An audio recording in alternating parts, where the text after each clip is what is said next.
يلا نعمل الفستان اللي انتوا شايفينه في الصورة اللي فوق ده. اول حاجة طبقت القماش بتاعي واخدت مسافة بطول الفستان اللي هو 90 سنتي، وجيت عملت خط عرض بعرض القماش كله، يعني خط كده بعرض القماش كله، وبدأت على الخط ده اخد دوران الرقبة وميل الكتف.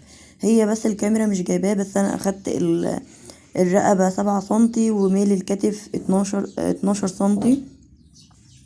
بعد كده هنزل من الخط العرض اللي عملته الاول مسافة طول الوسط كان عندي 38 سنتي، هحط نقطة كده وهعمل خط عرض تاني.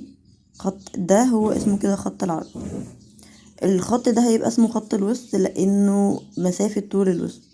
بعد كده بجيب المسافة من خط العرض الاول لخط طول الوسط ده، وبحط نقطة وبنزل من النقطة دي 3 سنتي عشان اعمل خط تاني اسمه خط الصدر. خط عرض بس خط عرض للصدر يعني.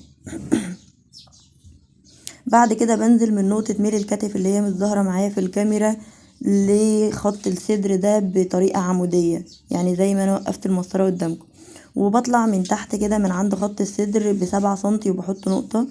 بنزل من خط الوسط ده مسافة 18 سنتي اللي هو طول الجنب، وبعمل خط عرض تاني اسمه خط الأرداف. يبقى انا عندي خط الصدر وخط الوسط وخط الأرداف. هنزل مسافة 18 سنتي تاني علشان اعمل خط عرض اخر. الخط ده هيعمل لي تجسيمة تاني من تحت الارداف لان الفستان نازل مجسم حتى من تحت الارداف زي ما انتوا شفتوا في الصورة. بعد كده هاجي عند خط الصدر واخد المقاسات بتاعتي واعمل ربع دوران الصدر. عندي الصدر كان 84، يعني الربع 21 سنتي، واحط نقطة. هاجي عند خط الوسط واقسم دوران الوسط على الاربعة، كان 68 سنتي، هيبقى الربع 17. وهاجي عند خط الارداف واقسم دوران الارداف على الاربعة، كان عندي 90 سنتي، بقى 22.5 الربع. هاجي بقى عند الخط الرابع ده اللي هي خط التجسيمة اللي تحت الارداف كمان، اللي هي بتبقى عند الفخذ، وهاخد نفس التجسيمة بتاعة الوسط. بخليه ضيق كده لان انا هسيب فتحة من ورا 20 او 25 سنتي في الظهر، فبالتالي مش محتاجة يعني هو الفستان مجسم، واللي بيداري التجسيمة دي الفتحة. هاجي بقى عند حردة الإبط، وهوصل بالمسطرة المنحنيات دي، هوصل نقطة الصدر بنقطة ال7 سنتي اللي كنت عاملاها عند الباط. وبعد كده بسيب مسافة خياطة اللي هو 2 سنتي 3 سنتي على حسب انتي بتخيطي على قد ايه.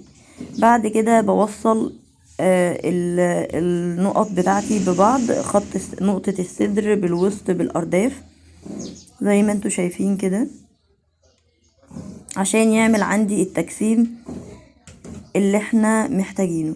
باجي عند من الارداف لتحت بيبقى بكيرف كده، علشان منطقة الارداف يبقى على شكل كيرف، مش شكل مستقيم يعني، عشان يبقى يديني الشكل اللي انتوا شايفينه ده.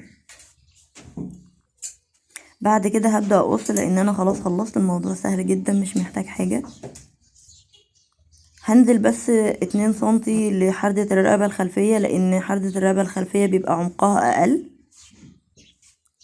فنزلت 2 سنتي ووصلتها بالسبعة اللي انا كنت واخداها على خط العرض. ويا رب تكونوا فاهميني لان الكاميرا مش جايبة النقطة دي.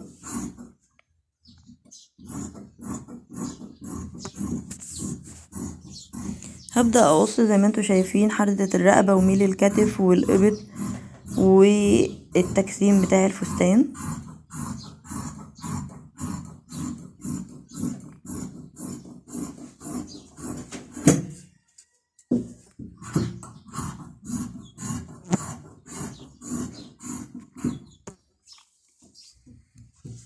ان شاء الله في فيديو تاني هوريكم ازاي نعمل الكم البومبي.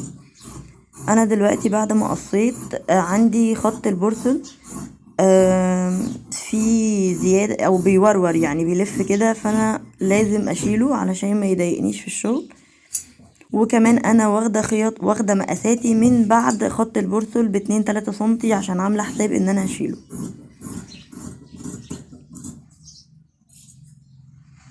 بظبط كده ديل الفستان بتاعي. خلاص بلم كل حاجة علشان هبدأ احط الخلف اللي انا قصيته ده على الامام عشان اقص زيه بالظبط، وهوريكم التعديلات اللي هغيرها من الخلف للامام. هجيب القماش بتاعي وهجيب اللي فضل من القماش بالشكل ده، وهحط الخلف على الامام او هحط الخلف على القماش علشان اقص زيه بالظبط زي ما انتوا شايفين كده. هنا في زيادة عندي ما ينفعش اسيبها او اهدرها، فلازم افرد القماش بتاعي زي ما انتوا شايفين كده واتنيه على قد الفستان على قد الخلف. بفرد القماش بتاعي كله وببدأ اطبقه على مسافة الخلف اللي احنا قصيناه، على قد الخلف اللي احنا قصيناه.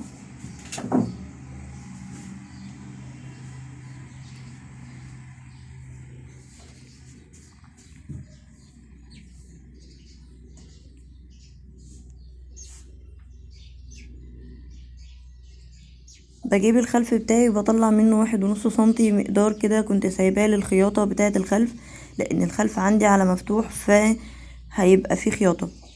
فطبعا الخياطة دي لو انا حطيت الخلف كامل على القماش التاني هيطلع لي كمان الامام بزيادة 1.5 سنتي انا سايباهم للخياطة في الخلف، والامام مفهوش خياطة في النص.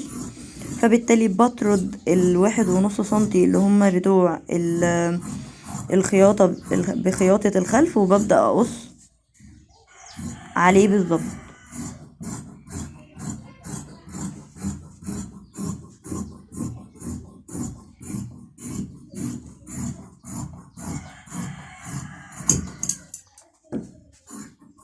بصوا الهادر بقى قد ايه، بقى صغير خالص الهادر اللي هيطلع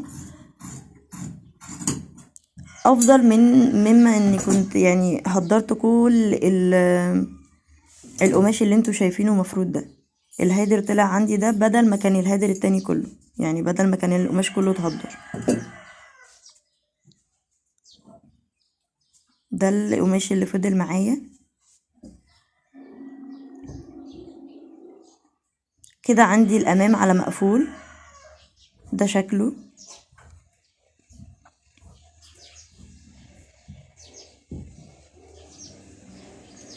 هبدأ اعمل حردة الرقبة الامامية، وهو ده الاختلاف اللي هيبقى عندي في الامام عن الخلف. هحدد حردة الرقبة الامامية بتاعتي، لان بصوا حردة الرقبة الخلفية لما قصيت على الخلف بالظبط كانت عبارة عن 2 سنتي، فعمقها بسيط ما ينفعش ان احنا نسيبها للامام. هو هنا عندي الاختلاف هيبقى في حردة الرقبة وحردة الابط، بس انا ما عملتش حردة الابط للاسف، هبقى اعملها.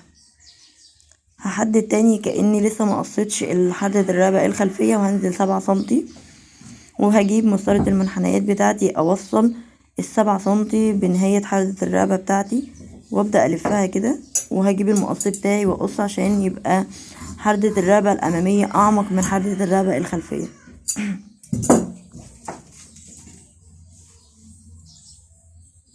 ده شكل الفستان عندي. طبعا في 1 سنتي بناخده كمان في الابط، انا للاسف يعني ما عملتوش، هبقى في فستان تاني باذن الله اشرحه لكم.